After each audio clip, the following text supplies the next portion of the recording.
Hey y'all, welcome to the Filling Station. So in this video, I just wanted to point out some of the things that I had to learn the hard way, or things that I was a little bit confused on during my trading journey when I first started.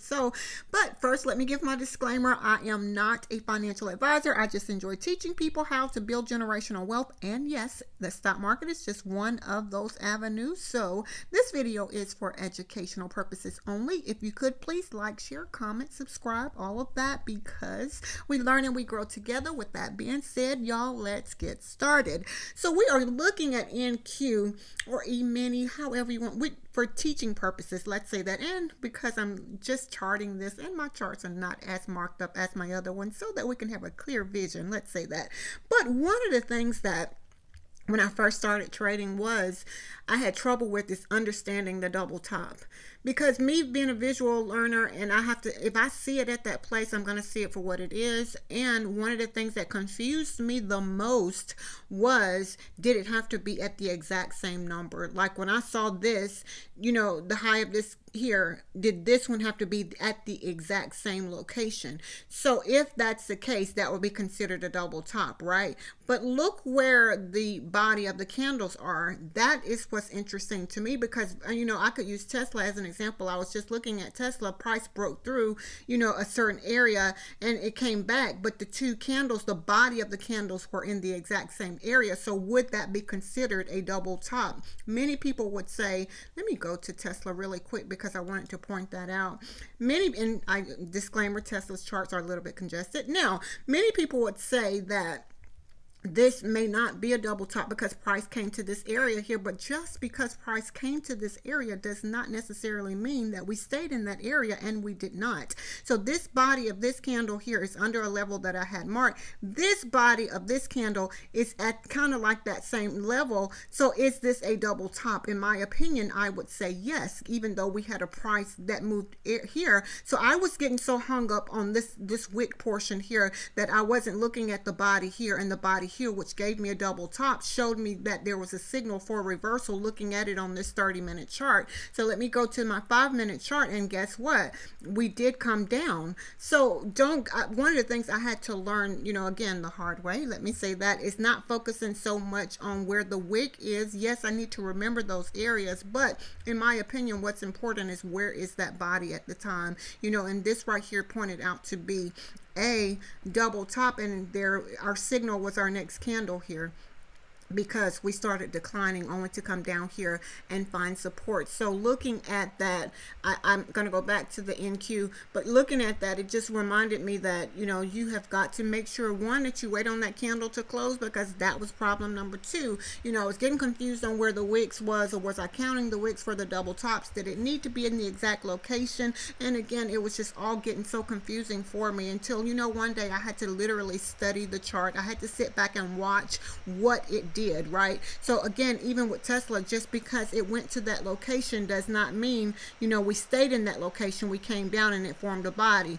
The exact same thing. I watched it and watched it, and I watched how it moved from that place. And most of the time when I saw the body of the candles at the exact same place, it was a signal for a double top or a double bottom, and it shifted directions, or it moved in a different direction. So again, we're back to looking at NQ, and we had some sellers here forming a body here, so I needed to watch this for a reversal. Now, it doesn't say when we see a double top or a double bottom, it never says how much we're going to go down. We just know that that is a pattern or a signal for a reversal for us. We knew that this 5 EMA, which a lot of people may not use moving averages, or some people use different time frames on their moving average. It's the same, concept. What works best for you? So again, I look at the 5 EMA. So looking at this, it came down. It seems like it bounced under that to find support, but look where the body of the candle is. And I don't know if I can make that bigger without actually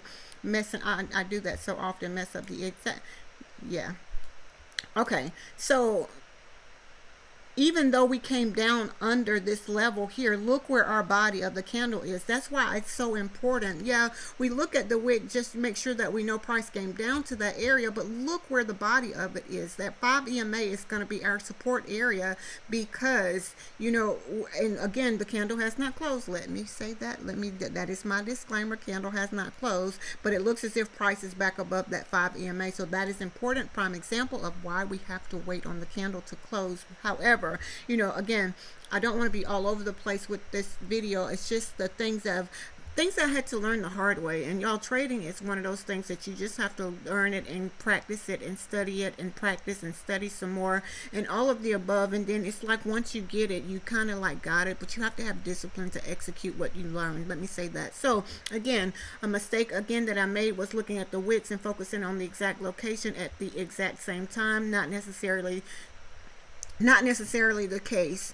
And you know, I had to learn that by going back and just studying what it did after these candles here. You know, after this right here happened, what happened here. Again, this has not closed yet. Tesla's example was a better example at that. So looking at NQ, I wanted to point out that the 5 moving averages are support place for us, and as you can see, this is what's forming. This is what's holding us up as of now. Now, can we come back to that level that formed that wick? We very well can. That means we have broken through the level of support that was holding us up, and that is very important with trading, is being able to identify your support and your resistance. And I started looking at my support and resistance on a much smaller scale because, you know, there's a big gap. Let's say from this line down to this gray line here, there's a big gap in between that. So guess what? There's a lot of little places that I can get stopped out or I can stop at. So I needed to go back and figure out where those places are. And I learned that by just studying the chart. Like,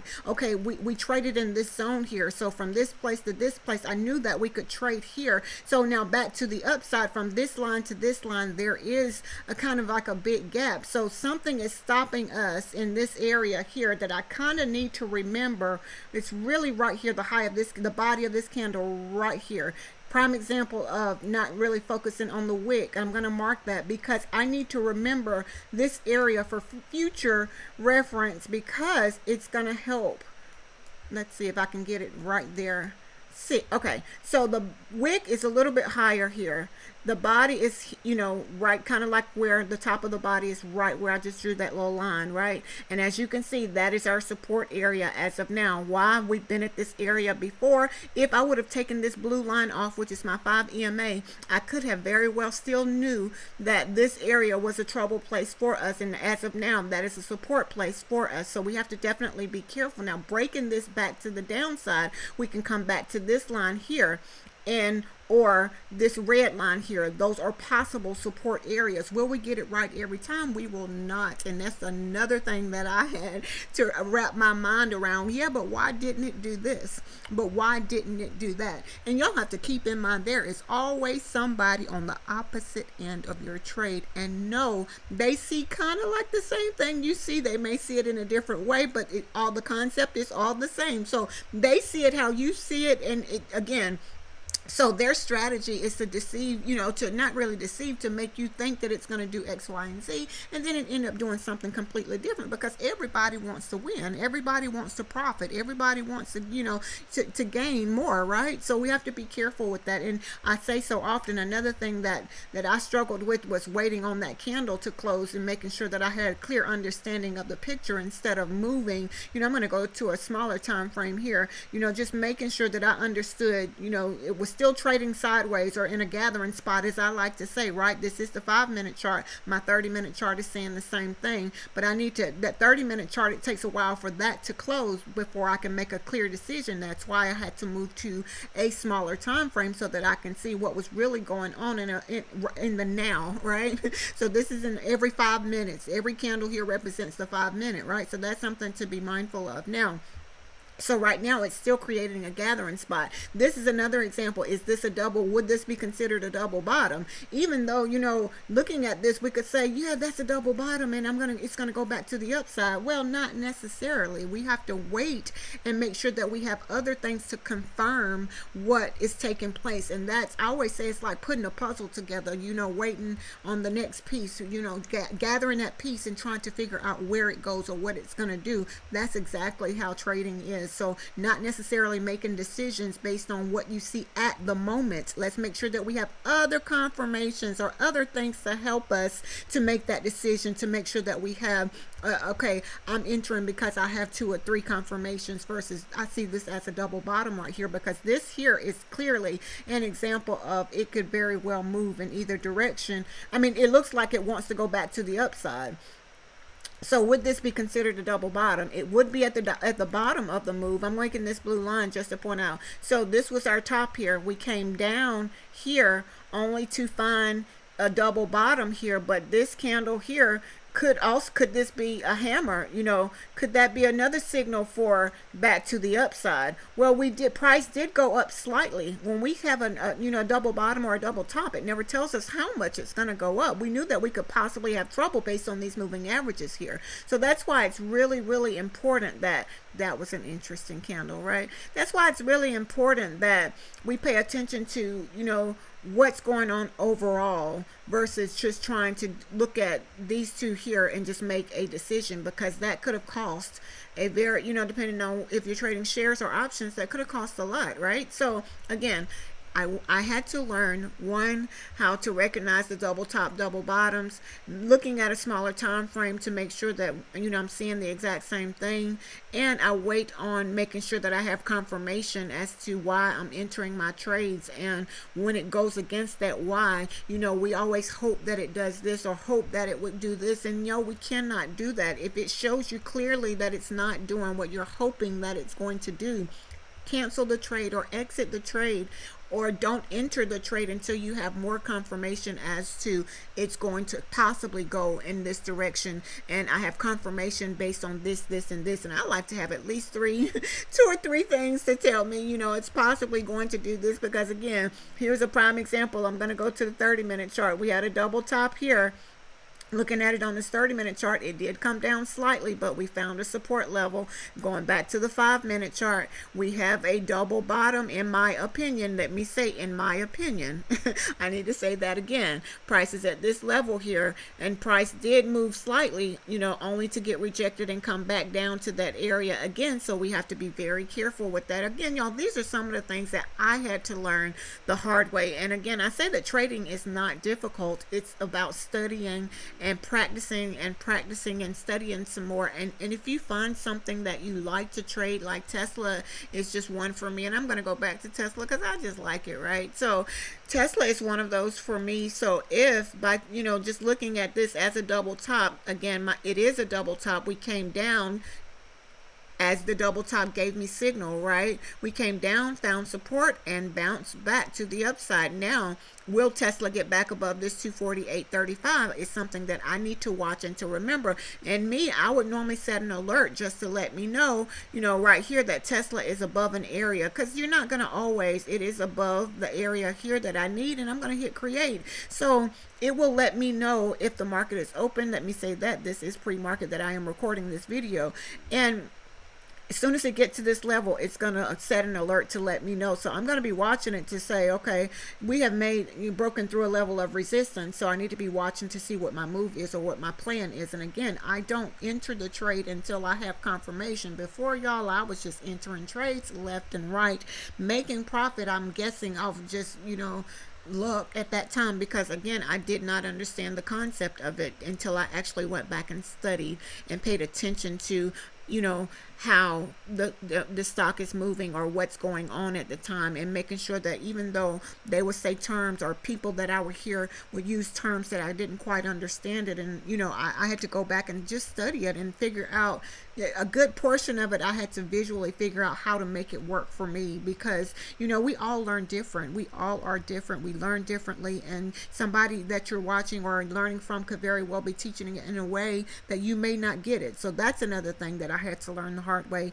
is putting it in a way that I understood it. And the only way to do that is to go back and get that definition of whatever the word may have been, and then go back and find examples and visual pictures and things like that. But this double top here, I literally had struggled with that because I kept putting it at the exact same location every time, and it could very well not be in the exact place. I look at the body of the candles and making sure, see, Tesla is back in this area again. We struggle here. Well, guess what? We have broken through that level. We have almost tested the area that I had marked as, and it would have very well, my alert would have went off if we were let's see, the high, yes, my alert would have went off at this area here for Tesla. So I'm going to remove that just because I wanted to point out, you know, I would have set an alert. Now, I do know my next level of resistance is around this 249.05 area. So I need to watch Tesla. We just had a strong move here. So what's really going on with Tesla? We came down off this double top here, came down and bounced off this strong support area, this 50 EMA, the 20 EMA, and another area that I had marked here, only to go back to the upside. But as you can see, we struggled in this area before, and look where the wick is here. There's a wick here, so we need to be careful. Just because we ran up to this place does not necessarily mean we're going to continue moving. So let's go to our 5-minute chart just to see what's going on. Yeah, we broke out of a gathering spot. I like the gathering spot, and it's really a consolidation area. Again, I had to watch that because when I see price gathered like this here, that means it's either going to make a strong move up or a strong move down. And as you can see, it did it here. It's going to be a move up or it's going to be a move down. So I try my absolute best to go to those places where candles are gathered together. And as you can see, we broke out, moved to the upside, only to get rejected, and we're seeing like we're coming back to the downside. Now, back to the downside, I will use this 5 EMA as my support, 247.85. So I would watch that area as a support place for Tesla. And again, those two candles here was a signal for us back to the downside, and we had some support areas. And I'm going to point here how we bounced off of this here VWAP. It's my purple line here is the VWAP.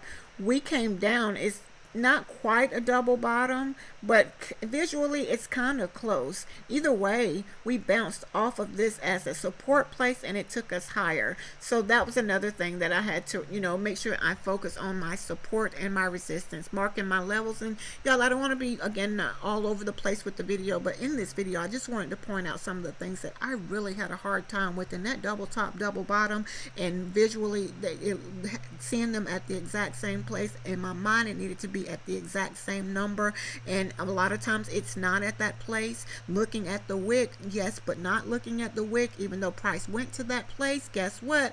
We went to that place, but we came back down. So in my opinion, that serves as a double top or a double bottom, and I have other things that gave me confirmation. So I hope, again, y'all, this video is very, very helpful. Learning from my mistakes. I hope that, you know, I could give it in a way that you can understand it. That is my goal. So again, I hope that everyone have a very profitable, very productive day today. Again, if you could please like, share, comment, subscribe, because we learn and we grow together. With that being said, y'all be blessed as well as a blessing unto others.